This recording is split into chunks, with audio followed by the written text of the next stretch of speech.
ada di seluruh dunia dan seluruh Indonesia. Kembali lagi ke channel saya Anak Kampung 07. Oke teman-teman, kali ini kita akan membahas pertandingan antara Indonesia melawan Bosnia yang disiarkan tadi malam atau sekitar pukul jam 9 malam waktu Indonesia Barat. Kalau di Kroasianya sendiri itu kemungkinan sore ya teman-teman. Oke teman-teman, di sini kita akan membahas pertandingan tersebut. Kita akan mengkoreksi di pertandingan pertama dan pertandingan kedua, di babak pertama dan babak kedua. Kita lihat di babak, langsung saja teman-teman kita bahas ke pertandingannya. Kita lihat di babak pertama, kita pertama melihat disusun oleh kesebelasan di mana bukan komposisi utama melawan Qatar atau melawan Arab Saudi dan lain sebagainya teman-teman. Kali ini pelatih kita Sintayong memainkan lapis kedua yang dimana Jack Brown dan juga Sandiata dan juga banyak ada beberapa kayak Ivan seperti itu yang dimainkan di babak pertama. Kita lihat untuk serangan Indonesia kurang tajam ya teman-teman. Dalam arti kata kita melihat masih ada kesalahan-kesalahan pemain-pemain yang lapis kedua ini seperti Jack Brown dan juga Sandiata, Irfan serta Andre, yang dimana kita lihat juga di saat pertandingan tersebut terjadi hujan ya teman-teman. Jadi ada sedikit licin dalam lapangan tersebut, kita bisa memakluminya. Untuk babak pertama kita melihat permainan sangat mati ya teman-teman. Dalam arti kata kita lihat ada masih penyesuaian dengan komposisinya.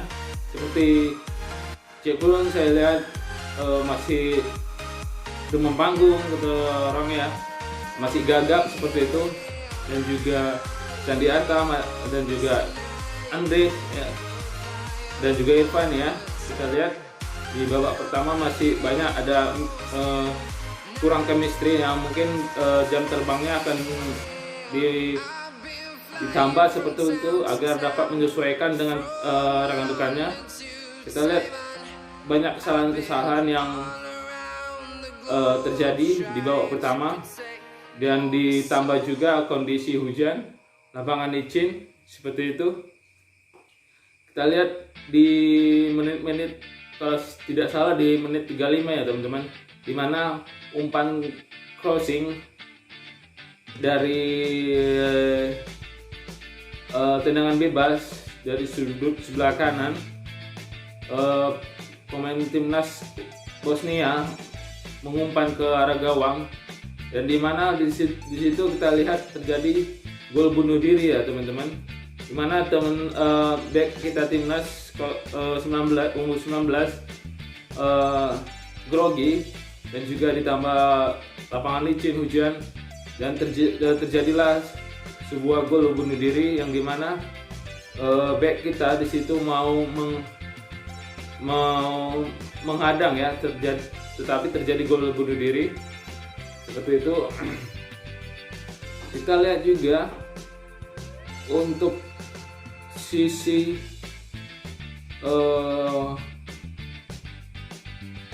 tengah ya, di tengah kita lihat serangan kita tumpul seperti itu ya teman-teman. Mungkin kurangnya chemistry antara lapis kedua dan pemain intinya nih. Semoga dari Sintayong dapat menambah jam terbang teman-teman lapis kedua ini agar tidak terjadi gap permainan ya, jarak permainan, dimana kita lihat bahwa pertama itu sangat jauh ya jarak antara pemain dan pemain, sehingga ketika pemain timnas kita megang bola tidak ada yang meminta seperti itu, jadi dia kebingungan dan lempar jauh seperti itu. Nah, di sini kita lihat terjadi ya kurangnya chemistry ya antara lapis kuda dan pemain inti. Kita lihat di babak pertama kita colongan 0-1 di babak pertama. Kita lihat di babak kedua untuk banyak perombakan ya teman-teman. Untuk dari sisi back di mana Chandy Arta diganti dengan Bagas ya, Bagas atau Bagus, saya kurang tahu, sepertinya Bagas. Kita lihat dan juga ada si Witan, ada Sadam, yang dimana pemain-pemain ini sebelumnya sudah menemukan ritme permainan seperti itu. Kita lihat ketenangan daripada seperti Bagas, Irfan, serta si Sadam. Kita lihat tidak gugup ya, dalam arti kata dia ada melakoni pertandingan sebelumnya, jadi ya tidak begitu gugup dengan pertandingan melawan Bosnia. Kita lihat ketenangan daripada Witan ketika mau bola, dia percaya diri, dia tidak gugup, dia tidak takut seperti itu, sehingga dia dapat menciptakan sebuah peluang di kotak penaltinya Bosnia. Kita lihat di babak kedua ini pertandingan timnas U19 tajam ya teman-teman. Kita lihat ada perbedaan di babak pertama dan babak kedua, dan juga umpan-umpan crossing yang dilepaskan hingga dapat kalau tidak salah saat itu hampir disambut oleh si Sadam ya teman-teman untuk headingnya.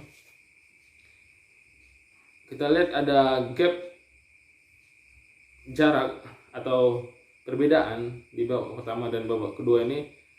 Kita lihat ada perbedaan yang mencolok ya teman-teman. Yang babak pertama kita cenderung bertahan, dan di babak kedua kita cenderung menyerang seperti itu. Saya lihat di pertandingan tadi malam, dan juga teman-teman juga sebagai pecinta sepak bola timnas Indonesia, dengan skor yang 0-1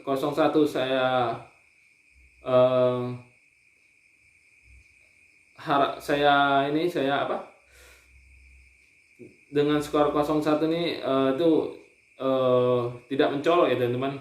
Dalam arti kata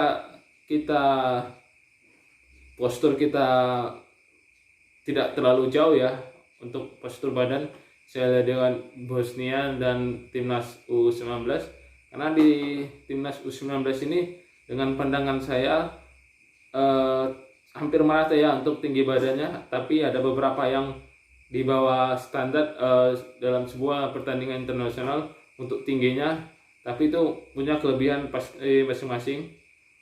Itu sebabnya kemungkinan Sintayong memainkan yang seperti itu. Dengan skor yang 0-1 ini saya lihat tidak cukup telak, dan timnas Indonesia juga dapat mengimbangi permainan Bosnia ya teman-teman, dengan kerja keras, stamina dari awal dan akhir. Kita lihat tidak capek ya teman-teman. Kita lihat memang ada progres perkembangan, walaupun itu naik satu digit, tapi kita lihat memang ada sebuah perkembangan, di mana juga daripada tim fisik timnas 19 kita dengar sendiri apa yang disampaikan oleh Sintayong dan juga official PSSI. Makanan timnas U19 sendiri juga pola makannya diatur ya, pola tidur juga, jam tidurnya. Sebagai pemain atlet saya juga merasakan hal yang sama. Ketika kita makan makanan yang tidak berminyak dan juga tidur tidak larut malam, itu sangat menambah stamina kita ya teman-teman. Oleh itu sebabnya pelatih fisik daripada timnas U19 sangat menjaga sekali kebugaran daripada timnas U19. Oke teman-teman, saya harap dengan ulasan ini kita akan saling sharing tentang kemajuan timnas U19 dan juga timnas U senior, yang dimana harapan kita di tahun-tahun yang akan datang untuk timnas senior kita harapkan 2 tahun atau 4 tahun kemudian timnas senior masuk Piala Dunia. Saya mengharapkan dari kecil sekali, di mana saya suatu saat pengen sekali melihat timnas U19 tampil di sebuah Piala Dunia yang level senior ya teman-teman. Situ ada rasa kebanggaan kita sendiri sebagai bangsa Indonesia, yang dimana merah putih dapat berkibar di sebuah stadion seperti itu ya. Harapan kita juga untuk timnas U19 di tahun 2021 agar dapat lolos masuk 6 besar, walaupun agak mustahil dapat Piala Dunia U19, tapi kita bisa tetap berdoa untuk Indonesia yang semakin maju. Oke teman-teman, jangan lupa share and comment atau like atau komen juga nggak apa-apa, agar kita dapat diskusi tentang perkembangan sepak bola Indonesia.